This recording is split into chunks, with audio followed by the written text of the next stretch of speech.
Hello everyone, नमस्कार। Welcome to Bharadwaj astrology. दोस्तों, आज हमारी डिस्कशन का टॉपिक है नीच भंग राजयोग। हालांकि ये जो विषय है बहुत ही सामान्य है। इसके ऊपर बहुत सारे योग जो हैं वो अलग अलग किताबों के अंदर दिखाई देते हैं। लेकिन आज आशुतोष जी हमारे साथ हैं। वो कुछ ऐसे अ, तरीके से बताएंगे कि जो नीच भंग हो रहा है वो राजयोग में कैसे परिवर्तित हो रहा है। तो ज्यादा समय ना लेते हुए मैं सीधा आशुतोष जी को कहूंगा। आशुतोष जी, स्वागत है आपका। नमस्कार मोहित जी।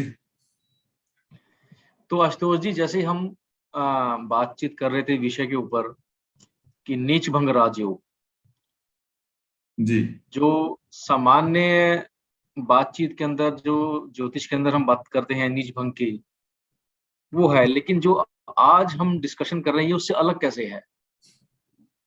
देखिए, जन्म कुंडली में जब कोई ग्रह नीच स्थिति में होता है तो उसको अशुभ मानते हैं।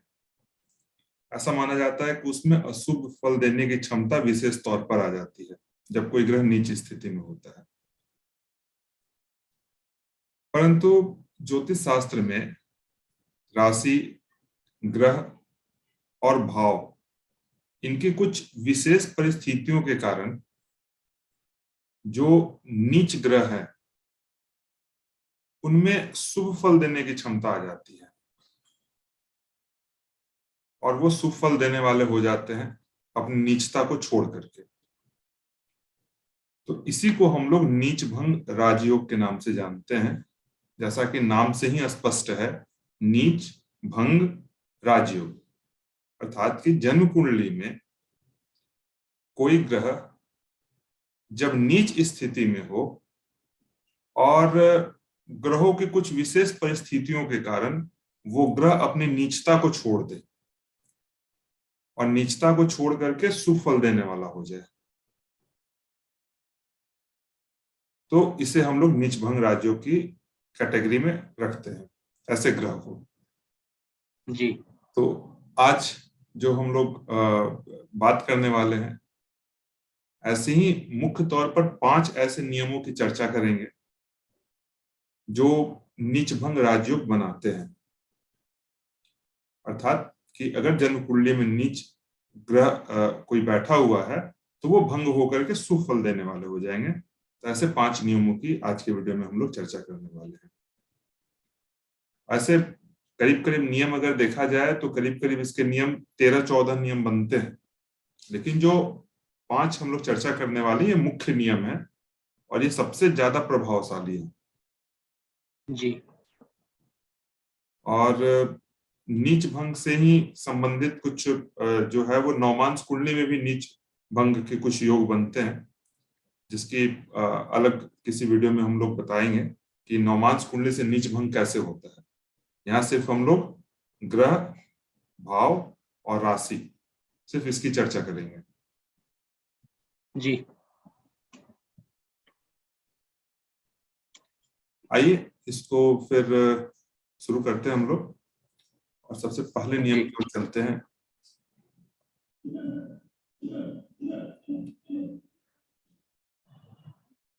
देखिए, जैसे पहला नियम हमारा ये कहता है, सबसे पहला नियम क्या है कि जिस किसी भी राशि में ग्रह जो है वो नीच का हो रहा हो,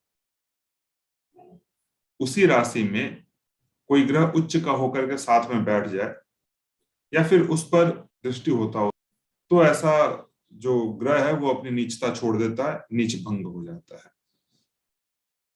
जैसे ये अमृता प्रीतम जी की कुंडली है, इसको यदि आप देखेंगे तो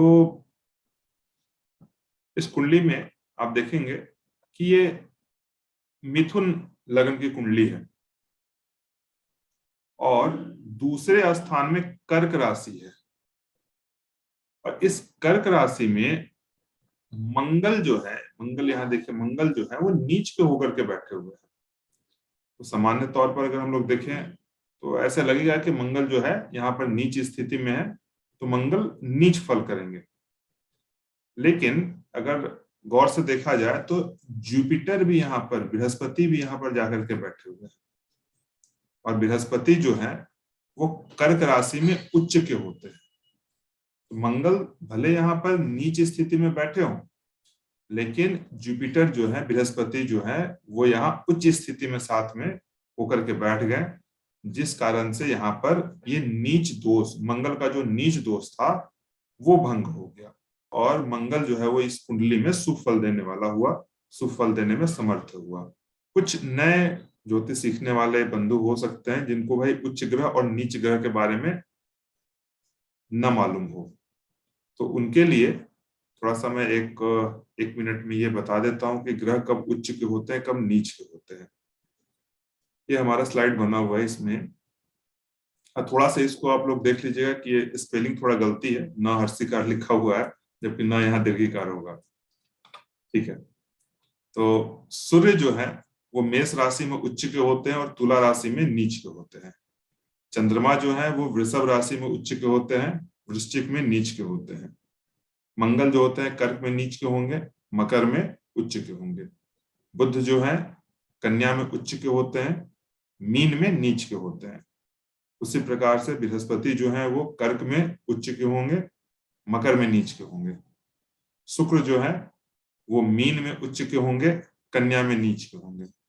शनि जो है वो तुला में उच्च के होंगे और मेष में नीच के होंगे। तो मुख्य तौर पर हम लोग राहु केतु को छोड़ करके बाकी इन ग्रहों को ही लेते हैं। पहला हमारा नियम जो था इसको हमने देखा। इसी तरह से आप इसी नियम को सचिन तेंदुलकर जी की कुंडली पर भी आप देख सकते हैं। तो सचिन तेंदुलकर जी की कुंडली है, इस कुंडली में भी अगर आप देखें तो इनकी सिंह लगन की कुंडली है और सिंह लगन में बृहस्पति जो है वो नीच के होकर के बैठे हुए हैं। यहाँ बृहस्पति नीच के होकर के बैठे हुए हैं, लेकिन यहीं पर साथ साथ में मंगल जो है वो उच्च के होकर के बैठे हुए हैं। तो एक ही राशि में आप देखेंगे कि एक ग्रह बृहस्पति नीच के होकर के बैठ गए और उसी राशि में मंगल, दूसरे ग्रह मंगल जो है वो उच्च के होकर के बैठ गए। तो यहाँ पर जो बृहस्पति का नीच दोष है वो भंग हो गया, बृहस्पति यहाँ पर शुभ फल देने वाले हो गए। पहले वाली कुंडली में हमारा क्या था? पहले वाली कुंडली में कर्क राशि में मंगल नीच के थे और बृहस्पति उच्च के थे। इस वाली कुंडली में क्या हुआ कि मंगल जो है वो उच्च के हो गए और बृहस्पति यहाँ नीच के हैं। दोनों कंडीशन में, कर्क में बने या फिर मकर राशि में बने, दोनों राशि में अगर इस योग का निर्माण होता है तो जो ग्रह नीच होगा वो अपनी नीचता छोड़ देगा और शुभ फल देने वाला हो जाएगा। आइए अब अपने दूसरे नियम की ओर चलते हैं। दूसरा नियम है कि जिस राशि में ग्रह नीचस्थ हो, मतलब नीच होकर के बैठा हुआ हो, उस राशि का स्वामी यदि स्वग्रही होकर के जन्म पत्रिका में स्थित हो तो फिर नीच भंग राजयोग बनेगा। जैसे इसके लिए अमिताभ बच्चन जी की कुंडली को देखिए। इस कुंडली में ये कन्या राशि में शुक्र जो है वो नीच के होकर के बैठे हुए हैं। कन्या राशि में शुक्र जो है नीच के होकर के बैठे हुए हैं, परंतु यहीं पर मरकरी जो है, बुध जो है वो स्वग्रही होकर के बैठे हुए हैं। तो यहाँ पर बुध के स्वग्रही हो जाने के कारण यहाँ पर शुक्र का जो नीच योग था वो यहाँ पर भंग हो गया। ये नियम देख के मुझे 2-3 चार्ट और याद आ रहे हैं जिनमें मैंने देखा है। ये एक तो मोदी जी का चार्ट है जी जिनमें वृश्चिक लगन की है, और 2-3 चार्ट और हैं आशुतोष जी। जब कल हमारी इसके ऊपर चर्चा हो रही थी तो मैंने थोड़ा रिसर्च करके निकाले थे, मैं शेयर करता हूँ आपके साथ। जी आशुतोष जी स्क्रीन शेयर अलाउ करेंगे जरा? आप स्टॉप शेयर कीजिए। हाँ जी।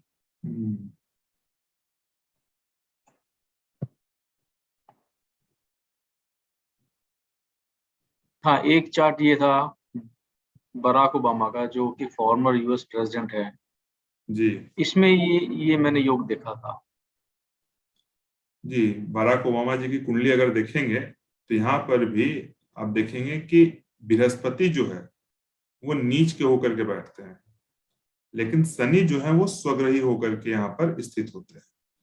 पहले वाले नियम में हमने क्या देखा था कि मकर राशि में ही बृहस्पति नीच के होकर के बैठे हुए थे, लेकिन यहाँ पर मंगल साथ में बैठ गए थे, तो मंगल मकर राशि में उच्च के हो गए थे। तो वहां पर सचिन तेंदुलकर जी की कुंडली में वो नीच योग भंग हो गया था। यहाँ पर क्या है, शनि स्वग्रही होकर के बैठ जाते हैं, इस कारण से यहाँ पर शनि देव भी बृहस्पति के नीचता को भंग कर दे रहे हैं। इसी तरह से दो चार्ट और हैं। एक तो बिल गेट का चार्ट है।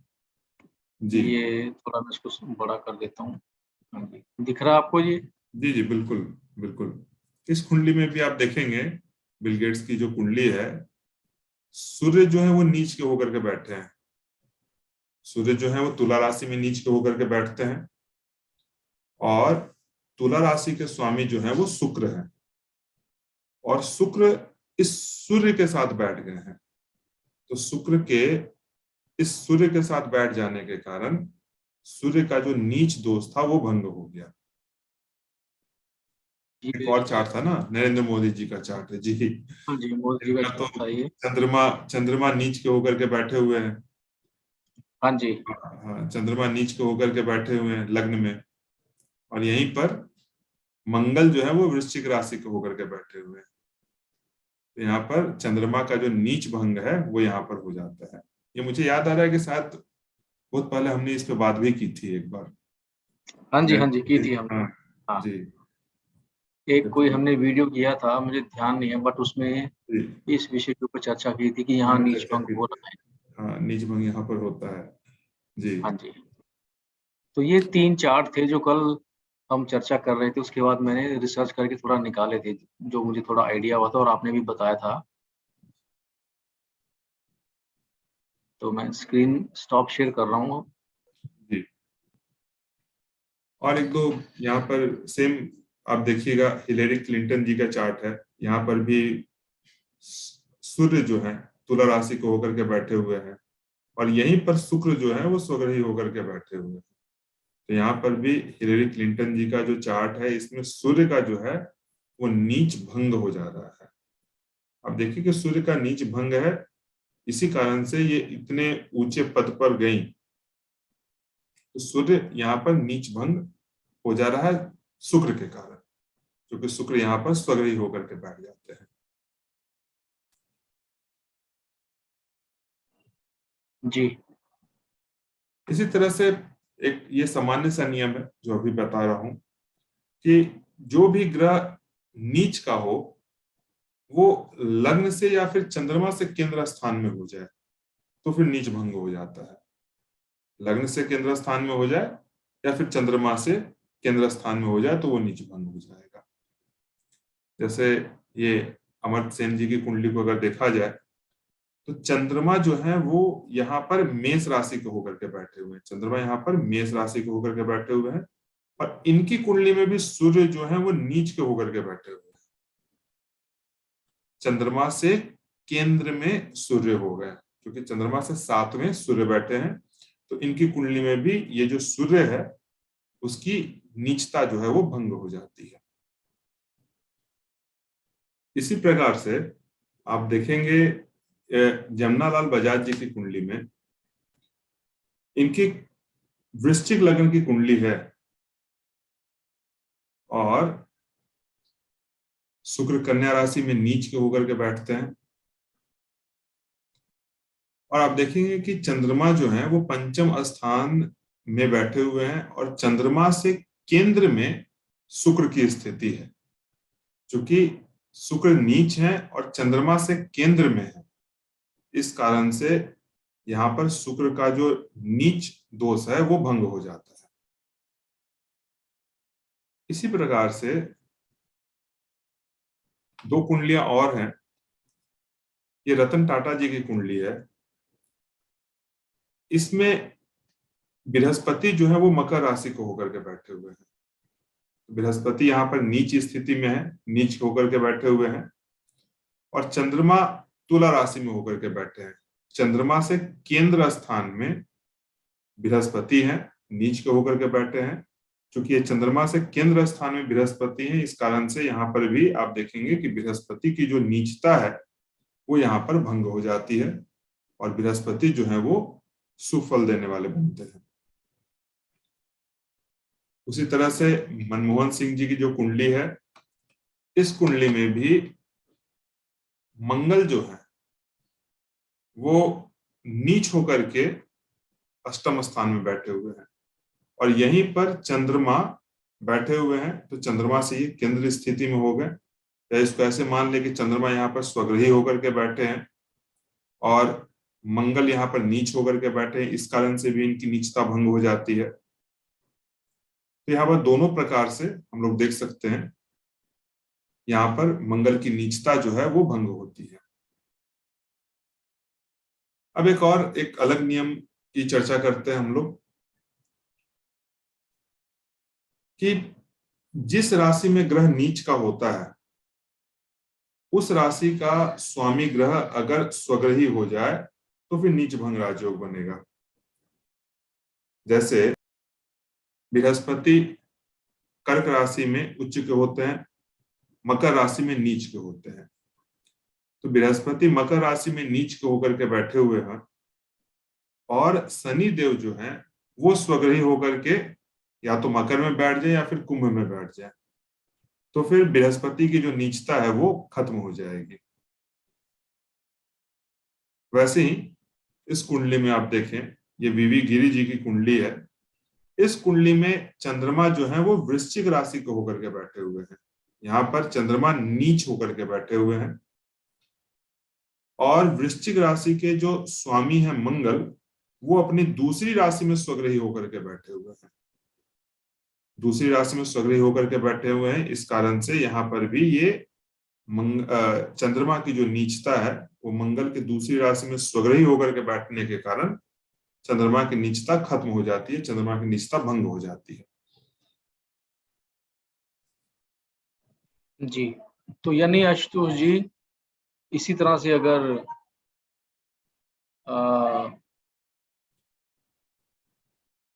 मार्स अगर नीच का कर्क राशि में कर्क के अंदर हो जी, तो लेकिन मार्स का तो तभी भंग होगा जब मून वहां पर होगा, है ना? और तो हाँ, कोई इसमें रूल बन। जैसे मान लेते हैं कि सूर्य जो है वो तुला राशि में हो और शुक्र जो है वो वृष राशि में बैठ जाए, हाँ जी, हाँ जी, हाँ जी, तो यहाँ पर भी जो है वो सूर्य का जो भंग हो जाएगा। नीच, हाँ, सूर्य का जो है वो नीच भंग हो जाएगा।